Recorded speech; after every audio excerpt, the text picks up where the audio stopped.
जय श्री कृष्णा। व्रत कहानियों की श्रृंखला में आज हम सुनेंगे दशा माता की कहानी आटे का कुंवर। एक राजा के 7 रानियां थी। बड़ी 6 रानियां तो खूब मिलजुल कर रहती थी, परंतु 7वीं सबसे छोटी रानी को अलग थलग ही रखती थी। 7वीं रानी अपनी प्यारी दासी के साथ अपने महल में रहती। दोनों देवी देवता की कथा कहानी कहती, दशा माता की पूजा करती, पीपल को जल चढ़ाती, अपने आप में ही मगन रहती थी। ऐसे करते करते जब बहुत दिन बीत गए तो एक दिन दासी ने राजा को खबर भिजवाई, छोटी रानी गर्भवती है। राजा तो ये समाचार सुनकर अत्यंत प्रसन्न हुआ, परंतु दूसरी रानियां सोतिया डाह में जल उठी। इधर छोटी रानी ने जब जाना कि दासी ने झूठी राजा तक गर्भवती होने की खबर पहुंचा दी है, तो रानी तो डर के मारे बेहोश हो गई। वो गर्भवती नहीं थी। ऐसी खबर यदि झूठी निकलेगी तो राजा जाने मेरा क्या करेंगे, जिंदा ही जमीन में गड़वा कर घोड़े दुड़वा देंगे। दासी, ये तूने क्या किया? क्यों किया तूने ऐसा? जब समय पूरा होगा तो हम बच्चा कहाँ से लाएंगी? रानी ऐसा विलाप करने लगी। दासी बोली, दशा माता पर विश्वास करो रानी जी, वे हमारा अनर्थ होने नहीं देंगी। अब रानी का तो खाना पीना छूट गया, वे तो बस खामोशी से देखती रहती, परंतु दासी तो राजा से हमारी रानी के लिए ये पकवान भेजो, वो फल भेजो आदि फरमाइशें करती। राजा ने जब रानी की दशा देखने के लिए महल में आना चाहा तो दासी ने मना कर दिया। अब हमारी रानी जी पूजा पाठ करती हैं, किसी से मिल नहीं सकती।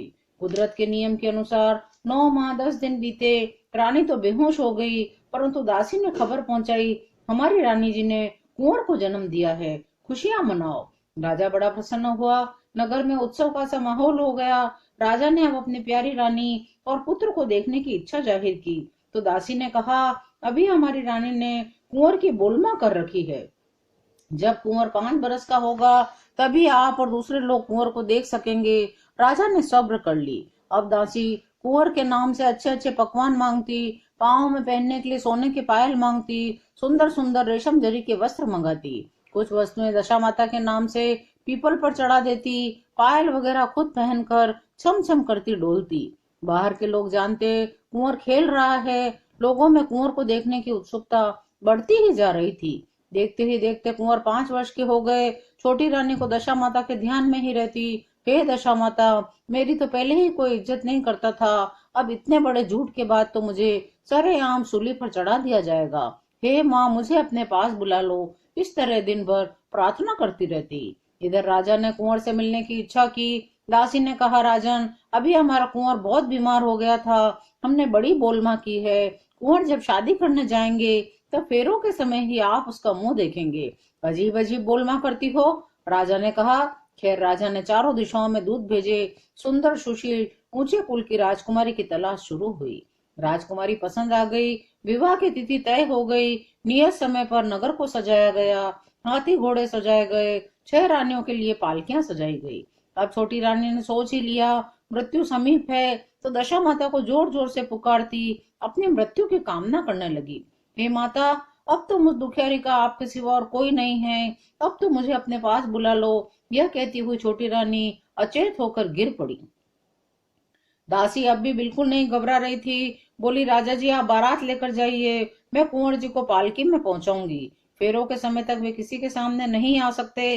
अब तो राजा को घड़ी 2 घड़ी और प्रतीक्षा करनी थी। सो उन्होंने दासी की बात मान ली और बारात रवाना हो गई। दासी ने आटे का पुतला बनाया, उसे जरी रेशम के वस्त्र पहनाए, खूब आभूषणों से सजाया। सिर पर मोटड़ा, तिस पर सोने की हीरे मोती से सजी पचेवड़ी, गले में कंठला, कमर में कटार, पैरों में सोने की जरी के काम की जूतियां पहनाई।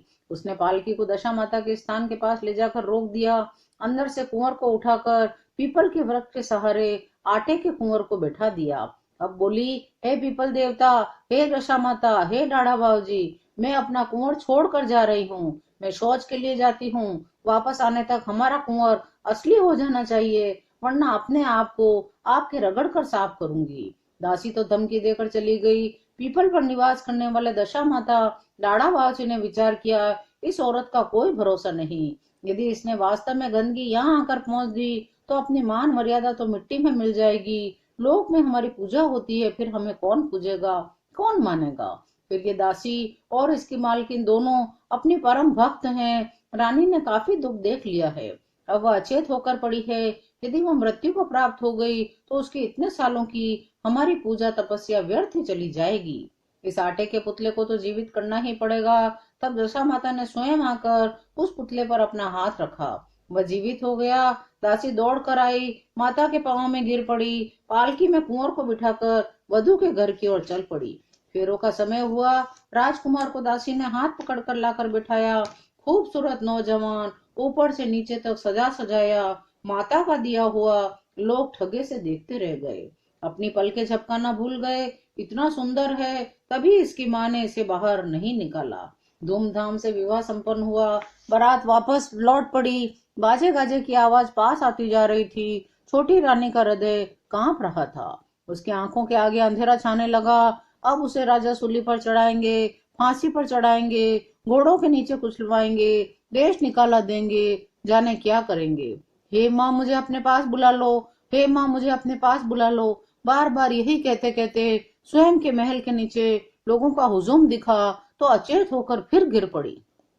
इधर दासी बेटे बहू को द्वार तक लाई, आरती का थाल सजाया, छोटी रानी के पास आकर बोली, छोटी रानी सा उठो, मुंह हाथ धो लो, वस्त्राभूषण धारण करो, अपने बेटे और बहू की आरती उतारो। अरे करमजली, क्यों मुझे लोगों के सामने अपमानित करती है? अरे मुझसे ऐसा ही प्रेम है तो मुझे जहर ला कर दे दे। नहीं नहीं रानी साहब, मरे आपके दुश्मन। दशा माता की कृपा से हमें कुंवर प्राप्त हुआ है, देखिए तो सही। राजा जी और सारी जनता झूम झूम कर नाच गा रहे हैं। द्वार पर बेटा बहू के साथ खड़ा है। ये देखिए, मैंने आरती का थाल भी सजाया है।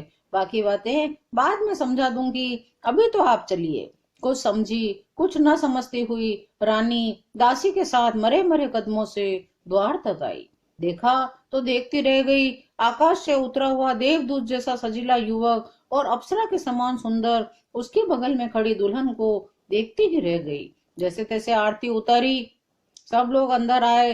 दासी ने पीपल के वृक्ष के वहां ले जाकर बेटे बहू को धोख लगवाई। राजा बोले, रानी, हमने तुम्हारा कभी सम्मान नहीं किया। हम दूसरी रानियों के बहकावे में आते रहे, परंतु तुम हमें ऐसा अनमोल पुत्र दोगी, इस हम तुम्हारे सदा आभारी रहेंगे। अब राजा अपनी छोटी रानी, पुत्र और पुत्र वधू और प्यारी दासी के साथ आनंद से रहने लगे। हे दशा माता, जैसी लाज उस रानी और दासी की रखी, वैसी हमारी भी लाज रखना। मान सम्मान धन दौलत पुत्र पुत्र वधुओं से सबकी झोली भरना। जय दशा माता की। जय श्री कृष्ण।